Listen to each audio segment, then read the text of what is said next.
Hello friends, a very warm welcome to the new module of this course, that is emotions and moods. This topic which I am going to start now discussing will deal about very sensitive aspect of human behavior as the title, that is emotions and moods, which is an inseparable part of an individual's personal or professional life or workplace. Initially, organizations thought that if we talk about emotions, then definitely it is going to have some detrimental impact on the workplace outcomes or behavior.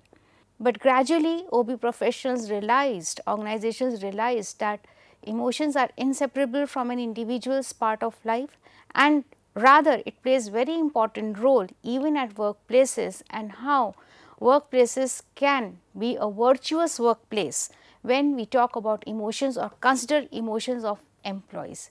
So, in this section I am going to discuss about different aspects of emotions in terms of how it contributes to positive organizational outcomes, what kind of emotions do surface at workplaces, how emotions are being understood or held up by employees and the leaders. So, getting more into detail about what is emotions and moods, let us try to define that what is an emotion.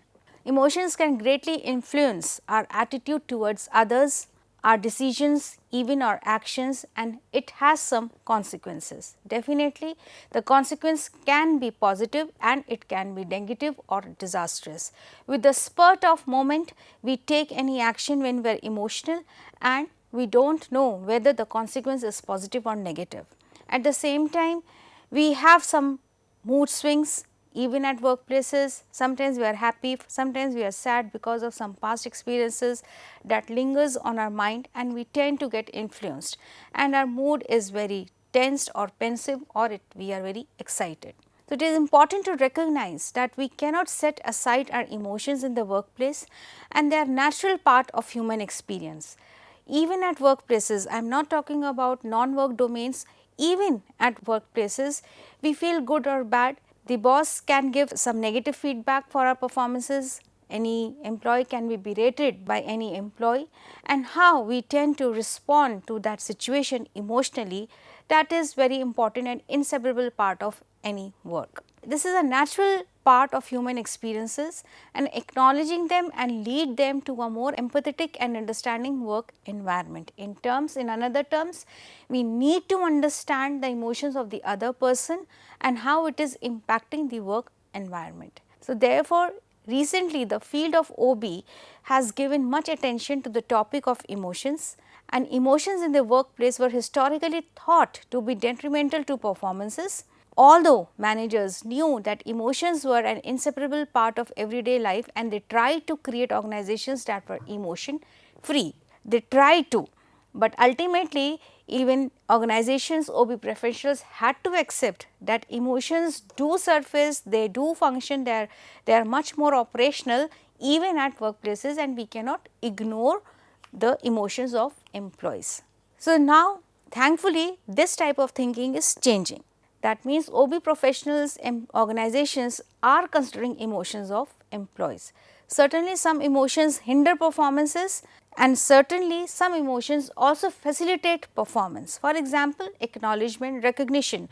What type of feeling any employee would have when his or her performance is being acknowledged, it is being recognized, definitely it evokes positive emotions, and it has again a spillover effect on the another performance. So, employees bring their emotions to work every day. So, no study of OB would be comprehensive without considering the role of emotions in workplace behavior. So, this is a shift in OB area, that how emotions are taking an important, a significant place, and it is filling the vacuum in the human work life. So, what are emotions and modes? As I said, before getting more into details about different kind of emotions and theoretical aspects of emotions, let us first define and understand what is emotions. It has different parameters to understand, it has different vocabulary, and we tend to get entangled with different terminology, and we have only one meaning to those different terminologies. So, the term affect, emotions and moods are intertwined and need to be closely analyzed. As I mentioned, we tend to have different terminology for one particular but actually they have different meanings. So, if we talk about affect, it is a broad range of feelings, of positive and negative feelings, and it has both emotions and moods. So, affect is a broader term and constitutes moods and emotions.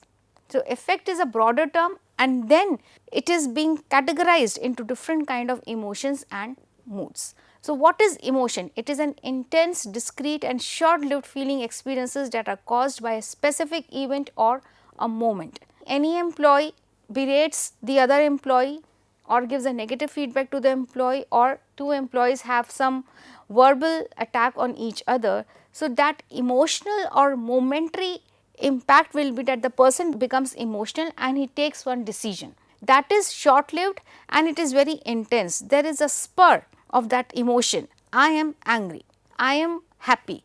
With a small news we become so excited in a spur of moment. So, this is emotion. It is short lived. As soon as we realize the consequence of the action, the emotion goes down, then it has consequence, it is no more emotion.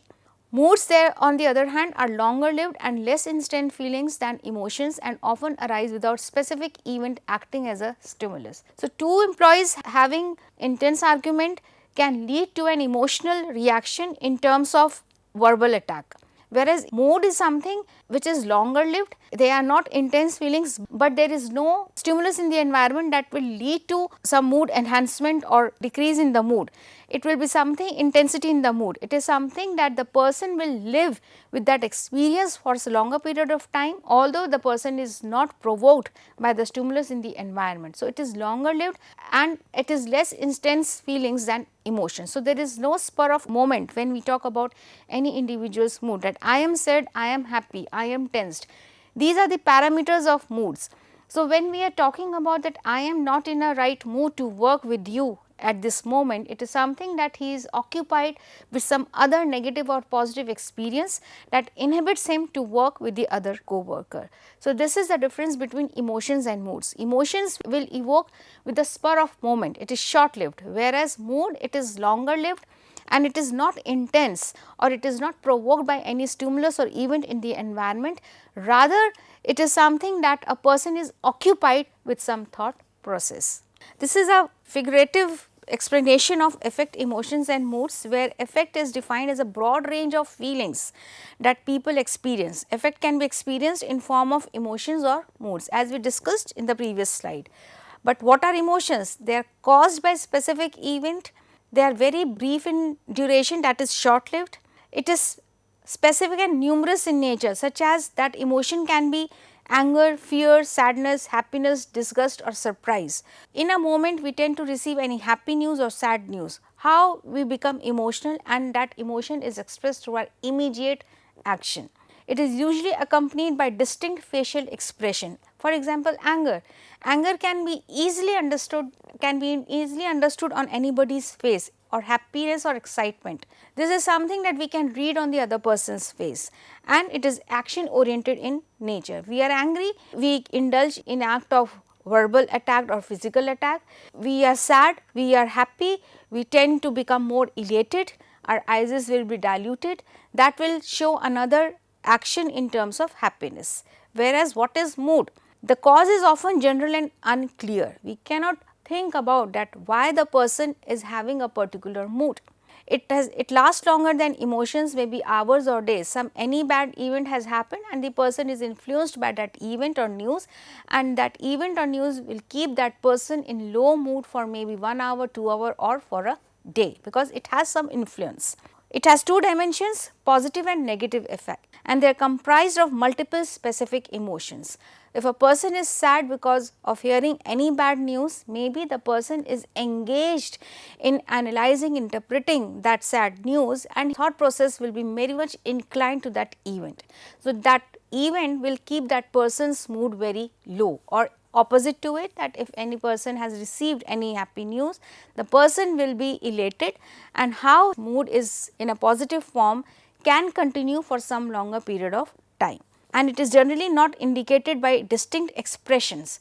It is not reflected on an individual's face very easily. We cannot understood that what is going on inside of an individual's behavior, what is something that is going on in the back. the person is sad, you cannot make it out because it is not distinctive, it is not clear on the face, whereas emotions are clear: anger, happiness, surprise, disgust, frowning expression is there, smiling expression is there, stiff face or muscular tones are there, and we can easily identify. Whereas in moods, it is very difficult to identify the mood of an individual, and it is cognitive in nature. When the person is sad, when the person is happy, when the person is tensed, the other person or person himself have to understand the mood of that person, the reasons behind that mood. So, this is the difference between affect, emotions and moods. So, what are the basic emotions? There can be number of emotions. For example, anger, contempt, enthusiasm, envy, fear, frustration, disappointment, embarrassment, disgust, happiness, hate, hope, jealousy, joy, love, pride, surprise and sadness. There are different parameters and vocabulary to explain the term emotions. These are something we are very much attuned to, these kind of terms when we talk about emotions, but how it can be expressed in degree, that varies from person to person. So, psychologists have tried to identify basic emotions by studying facial expression, because any person who is angry is not necessary that he or she will only express it through his body language, it is also expressed through his facial expressions. For example, person in the state of disgust will give a very frowning expression on his face, or sometimes the person is very angry, he will have his eyes wide opened, his tone is very high, or the person is sad, maybe the eyes are dilated or watery, and maybe the tone is very low. So, different kind of expressions on the face will help to identify different kind of emotions on an individual's face. At the same time, cultures also have some norms that govern emotional expression. So, the way we experience emotion is not always the same as the way we show it. Culture to culture it varies, that what kind of emotion is acceptable in form of expression and what not. So, culture also plays a very important role when we talk about emotions. For instance, in collectivist culture, people are more likely to believe another's emotional displays have something to do with relationship between them. People tend to relate, they are more into maintaining interpersonal relationships. So, any person who has different emotion, the other person will try to relate with him or her. Whereas, in individualistic culture, people do not think others' emotional expression as directed to them, because they are not concerned, they will not relate themselves with the other person's emotions. So, this is a culture difference in the culture, that how individualistic or collectivist cultures will consider their and the other person's emotions to themselves or to not. Like in individualistic culture, they will not allow the person that to direct their emotions towards them. It is that the person deals on his own, whereas in collectivist culture, people will try to relate the emotional state of the other person with them. This is the difference, but yes, when it comes to reading the emotions on the face, it is very much evident and any person can identify the emotions on the other person's face. So, what are the basic moods? It is about two types of affect, positive and negative affect. One way to classify emotion is by whether they are positive or negative. Positive emotions, so moods comprises of two emotions, positive and negative. Positive emotions such as joy and gratitude express a favorable evaluation or feeling, whereas negative emotions such as anger or guilt express the opposite. So, when we group emotions into positive and negative categories, they become mood states, because we are now looking at them more generally instead of isolating one particular emotion. So, we are trying to identify one particular emotion, that what is the dominating emotion of a person in a particular state of mind, and that categorization will lead to mood, because we are categorizing that mood into two, that is positive and negative, and one positive emotion or one negative emotion will actually try to dominate a person's mood for a longer period of time. So, this is the structure of a mood in terms of high and low, high negative effect, low positive effect, high positive effect, low negative effect. For example, low positive effect is bored, depressed, sad, upset, stressed and nervous and tense. So, this is how the degree is increasing from bored to tense, from low positive effect to high negative effect, or it is about from low negative effect to high positive effect, that is alert, excited, elated, happy, content, serene, relaxed and calm. So, this is basically a wheel of emotions that is working from moment to moment.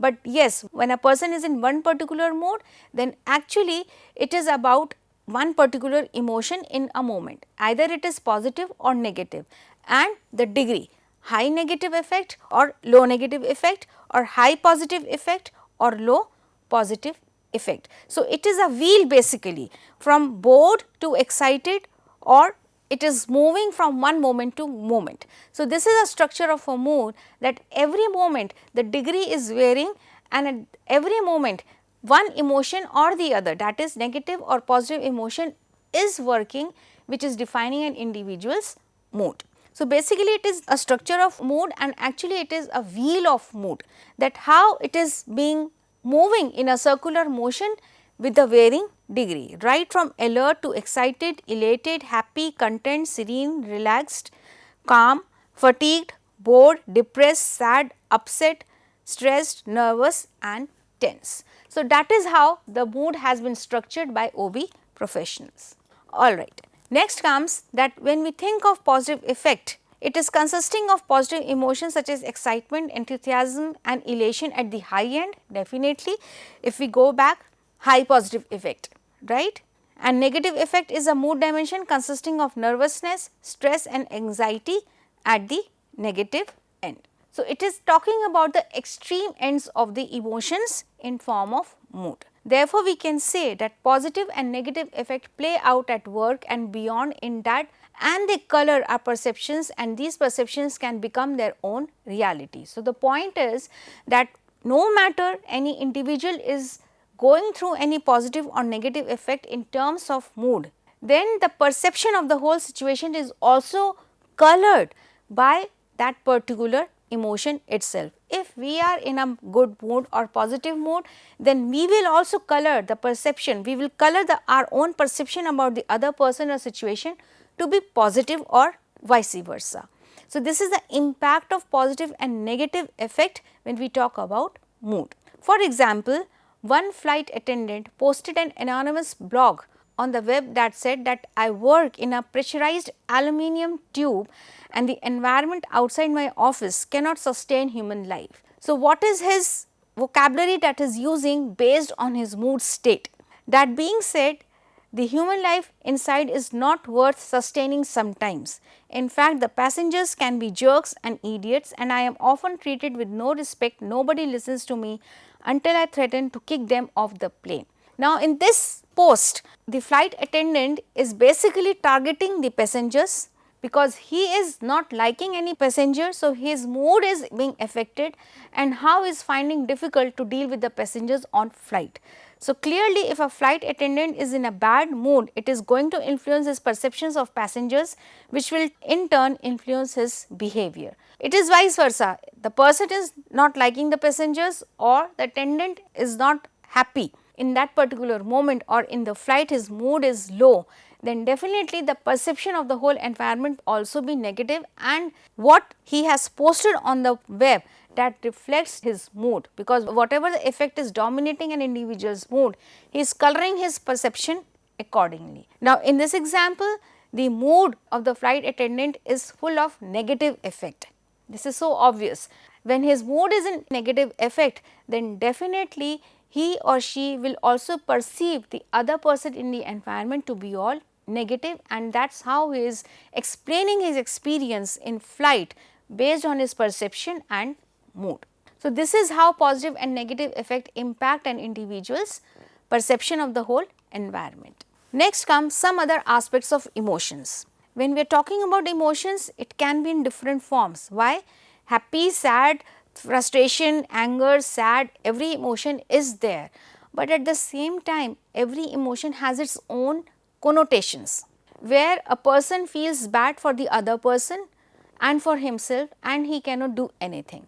There comes the understanding of being ethical or unethical in terms of with oneself or the other, and how that emotions can be defined. OB professionals have talked about some moral emotions, where there is disgust, where there is injury.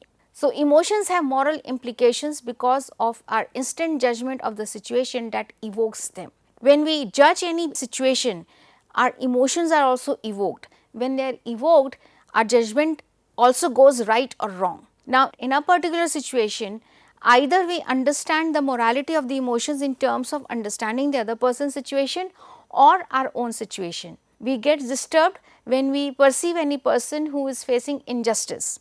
We get perplexed, we get irritated, we get triggered, and we feel bad for the other person. Emotionally, we feel sad about the other person. Or it can be in another situation that when we are in a particular situation, but we are unable to do any justice to the other person, then also emotionally we are triggered. So, these type of emotions are based on the morality of the situation.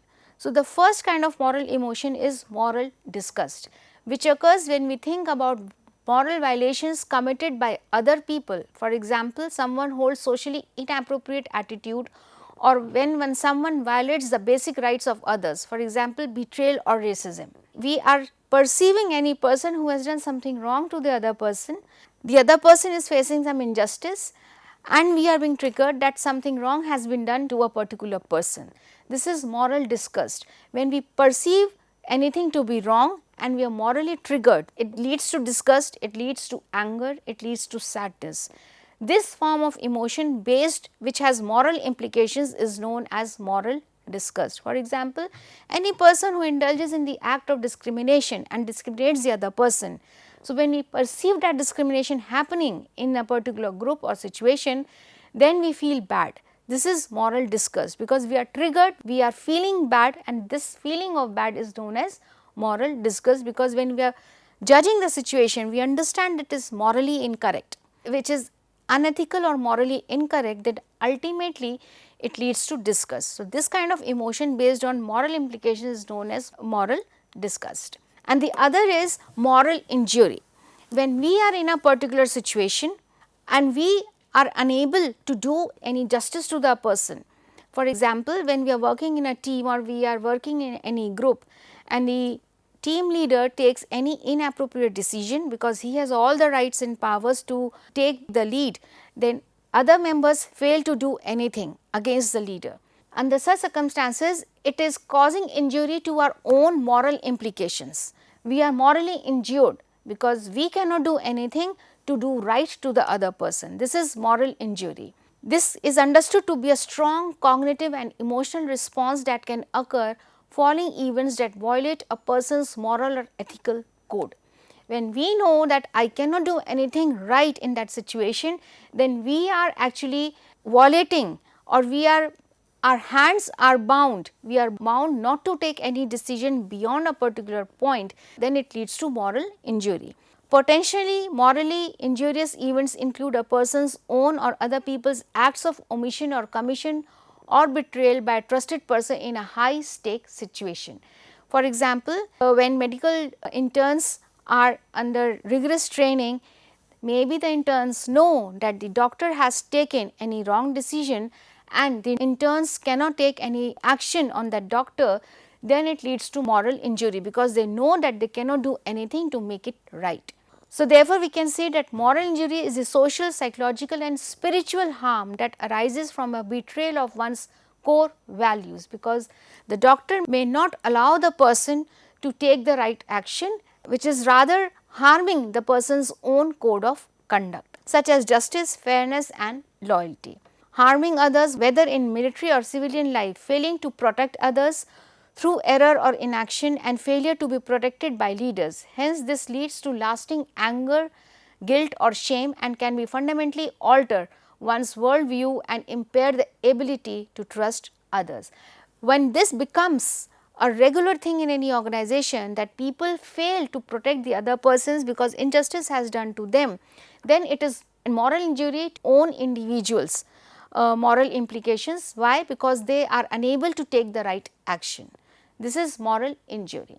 The other aspect is affect intensity, the degree or strength of emotion which an individual experiences. So, effectively intense people experience both positive and negative emotions more deeply, that is more intense. When they are sad, they are extremely sad, when they are happy, they are extremely happy. So, this is affect intensity, the strength of an individual emotion, and it varies from person to person. It is based on individual differences and personality. That maybe there is also a situation that the person has received extremely good news, but still he remains calm, or if at all, if it is any happy news, then he is extremely happy, or it is sad news, then he or she is extremely sad. So, this is about affect intensity, the intensity of an emotion. The other is illusory correlation, which occurs when people associate two events, but in reality there is no connection to it. For example, if we believe that flying is dangerous, then we are more likely to expect correlation between increased flying and deaths related to transport. So, because we are scared, we are fearful. Fearful or being scared is an emotion. So, that emotion is so much dominating that whenever it is about flying, then maybe the person will associate with deaths, which is something beyond an individual's imagination and it has no base. So, this kind of correlation in thought, which is illusionary, is termed as illusory correlation based on emotions, right. So, these are the forms of other aspects of emotions, that is moral emotion, which is of two types, moral disgust or moral injury, and the other is affect intensity and illusory correlation. The other is emotional labor. Just imagine when we enter in any shop, the salesperson is there, we enter any restaurant, the waiter is there, no matter it is a shop or any restaurant, the salesperson is waiting with a smile on his face, and in restaurant the waiter is waiting for the customers with a smile on his face to serve something delicious, and the salesperson is waiting with a smile to sell something, some good products and making profit. But is it every time necessary that every time the salesperson and or the waiter is always in a good mood? Definitely not. Since every employee is also a human being, definitely some sad and happy emotions must be surfacing in an individual's mind. But when you talk about emotions at workplaces, then they are being trained, they are being instructed by the organizations to project themselves in a very friendly demeanor and a smiling face, because they want to attract customer, they want to make maximum profit. So, whenever we are talking about emotional labor, it is about expending all the physical and mental labor in putting their mind and body into the job while maintaining a positive demeanor and a smile on their face. This is emotional labor. When you are making efforts emotionally to smile to the customer, and at the same time inside some of the emotion is going on, just to overcome that emotion and present yourself with a smile to the customer, whatever energy that takes from the employee's point of view, that handling of emotion is known as emotional labor. So, emotional labor is a situation in which an employee expresses organizationally desired emotions during interpersonal transactions at work. No matter how sad you are, no matter how much negative feedback an employee has received from the management, but whenever it comes to dealing with the customers, the employee has to maintain a smiling face, a positive demeanor before the customer, so as to impress and sell the product and get maximum profit. This is emotional labor. So, thus we expect flight attendants to be cheerful and a doctor to be emotionally neutral. At the least, managers expect subordinates to be courteous, not hostile in their interaction with co-workers. No matter the employee has received a negative feedback, but whenever it is about interpersonal relationships at workplaces, organizations demand from their employees to maintain a positive attitude towards each other when they are interacting in a particular moment. So, effective managers have learned to look serious when they give an employee a negative performance evaluation, and to look calm when they are berated by their bosses, because the organization expects these displays. So, it is basically a demand and transforming these demands into expectations which should be displayed by the employees at workplaces. So, to analyze emotional labor, we divide emotions into felt and displayed emotions. That is so clear. what we feel and what we display. We are sad, but we cannot display sadness.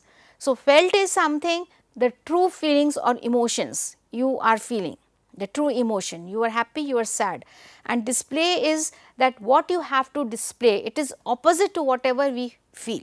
So, this is about emotional labor. Felt emotions are actual emotions, they are true emotions, and displayed emotions are those which require workers to show and consider appropriate in a given job. That is what is desired or demanded by or expected by the organizations.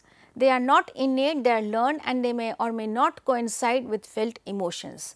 So, no practical training is being imparted to the employees, rather it is an unwritten demand by the organizations that how to curb the real emotion, what exactly they are feeling, and how they have to display the feelings which are not learned, which are not innate.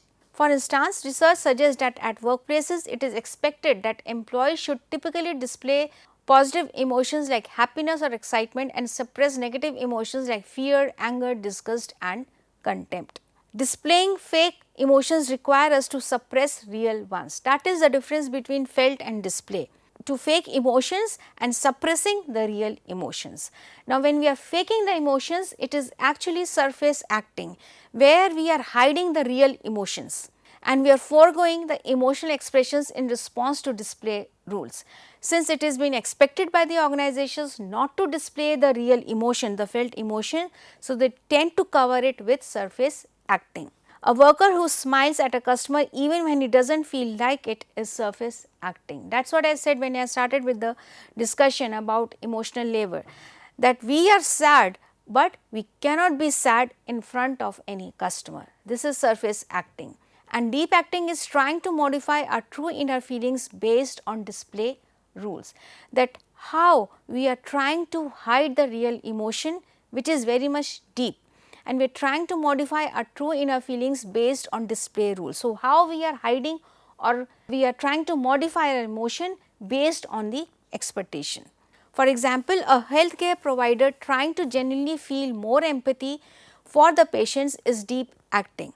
The point is, if the healthcare practitioner also tries to express his true feeling, that is deep acting, then it will be very difficult for the family or the patient's family to control or handle the emotions of the patient. So, that is why even in such situations, even healthcare practitioners tend to engage in surface acting. Therefore, surface acting deals with displayed emotions and deep acting deals with felt emotions. So, it is opposite. Surface acting deals with displayed emotions because they are hiding and displaying what is opposite to the felt emotions, and deep acting deals with felt emotions. It is about real emotions that we feel in a particular situation and that we cannot display. So, research shows that surface acting is more stressful to employees because it entails denying the true emotions. So, they are expending lot of energy, psychological energy, mind and body in the whole process how to hide the real emotions. Displaying emotions is exhausting, so it is important to give employees who engage in surface displays a chance to relax and recharge. So, here at this point, since organizations are also focusing on emotions which are inseparable part of an individual's life, even they have started giving some space to employees where they can vent their emotions in an open manner, so that they are not that much exhausting and it will have a positive impact on their performance. Since displaying emotions can be exhausting, surface acting is associated with increased stress and decreased job satisfaction. That is but obvious. Daily surface acting can also lead to emotional exhaustion at home, work family conflict, absenteeism and insomnia.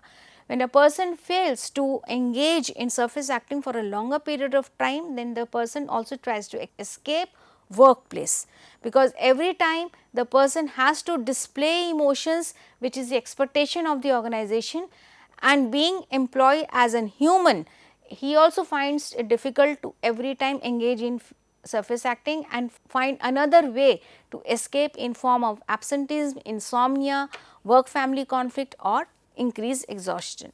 On the other hand, Deep acting has a positive relationship with job satisfaction, especially when the work is challenging, job performance and even better customer treatment and tips.